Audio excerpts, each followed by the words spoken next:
살다 보면 정말 이해할 수 없는 사람 혹은 너무 힘든 상황을 마주칠 때가 있죠. 오늘 우리가 할 이야기는요, 바로 그런 만남들을 완전히 다른 시각으로 보게 해줄 아주 흥미로운 관점에 대한 겁니다. 자, 그 시작은요, 세상에서 가장 반대편에 서 있는 것 같은 두 사람, 바로 검사와 도둑의 이야기입니다. 검사와 도둑. 이 둘한테 무슨 공통점이 있을까요?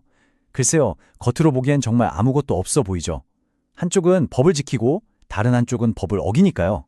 하지만 오늘 우리가 살펴볼 관점에 따르면 이 둘은 사실 아주 깊숙이 운명적으로 연결되어 있다고 합니다. 그렇죠. 보통 사회는 이 둘을 이렇게 딱 나눠서 생각합니다.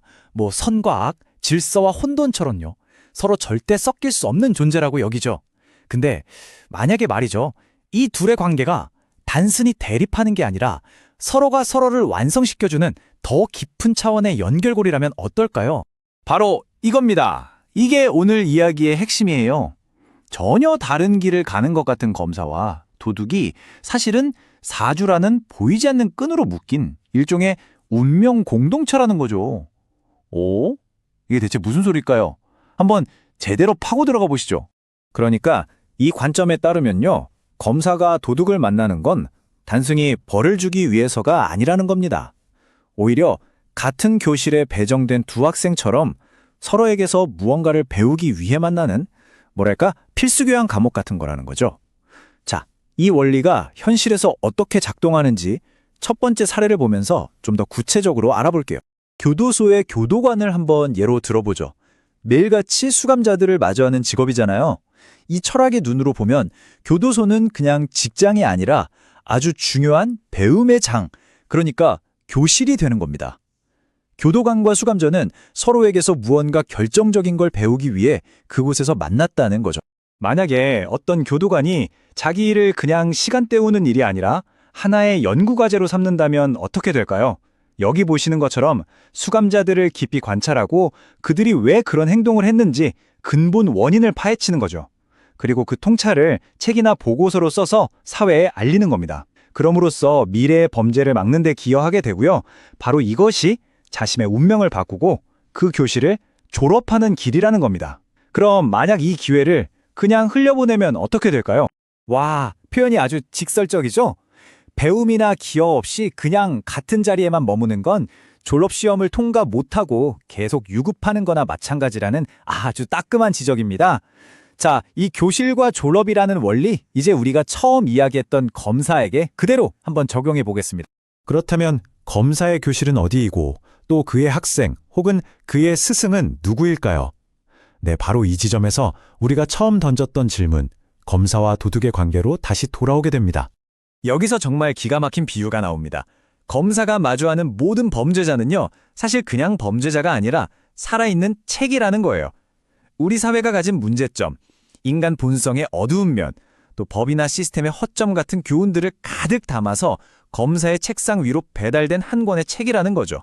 그러니까 검사가 이 책들을 깊이 연구해서 얻은 지혜를 사회와 나누면 어떻게 될까요? 그는 단순히 범죄자를 감옥에 보내는 사람을 넘어서게 됩니다. 사회 전체를 더 건강하게 만드는 데 기여하게 되고 그 결과 더 큰 과제를 다루는 다음 단계로, 즉 졸업해서 넘어가게 되는 거죠. 그런데 만약에요, 검사가 이 책을 읽고도 아무것도 배우지 못하면 어떻게 될까요? 우주는 정말 친절하게도 그가 깨달을 때까지 똑같은 종류의 책을, 심지어는 바로 그 똑같은 책을 계속해서 그의 책상 위로 보낼 거라고 합니다. 끝없는 굴레 속에서 말이죠. 자, 그런데 이 교실과 책의 원리가 법조계에만 해당되는 이야기는 아닙니다. 이 관점은 의사와 환자의 관계에도 아주 정확하게 똑같은 논리를 적용해서 우리에게 또 다른 깊은 생각을 하게 만듭니다. 여기 의사가 갈 수 있는 두 가지 길이 있습니다. 한쪽은 그냥 눈에 보이는 증상만 고치는 기술자의 길이에요.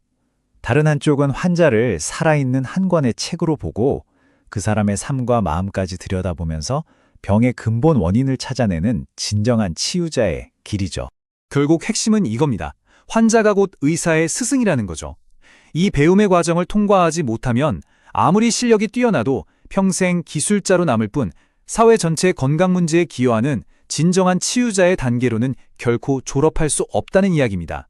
자, 그렇다면 검사와 의사의 이야기를 통해서 우리가 얻을 수 있는 보편적인 교훈은 뭘까요? 이건 특정 직업에만 해당하는 얘기가 절대 아닙니다. 바로 지금 이 이야기를 듣고 있는 우리 모두의 삶, 우리가 마주하고 있는 바로 그 어려운 상황에 적용할 수 있는 아주 강력한 성장의 법칙입니다. 여러분의 역할이 무엇이든 꼭 기억하세요. 지금 당신을 힘들게 하는 그 사람, 그 문제가 바로 당신을 가르치기 위해 온 스승이자 교과서입니다. 진정한 성장은 거기서 교훈을 얻고 그 지혜를 세상과 나눌 때 시작됩니다. 그것만이 반복되는 운명의 굴레를 끊고 앞으로 나아갈 수 있는 유일한 길입니다. 마지막으로 이 질문을 스스로에게 한번 던져보셨으면 좋겠습니다.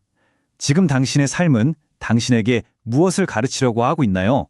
어쩌면 당신을 가장 괴롭히는 그 문제가 사실은 장애물이 아니라 당신의 성장을 위해 주어진 가장 소중한 과제일지도 모릅니다.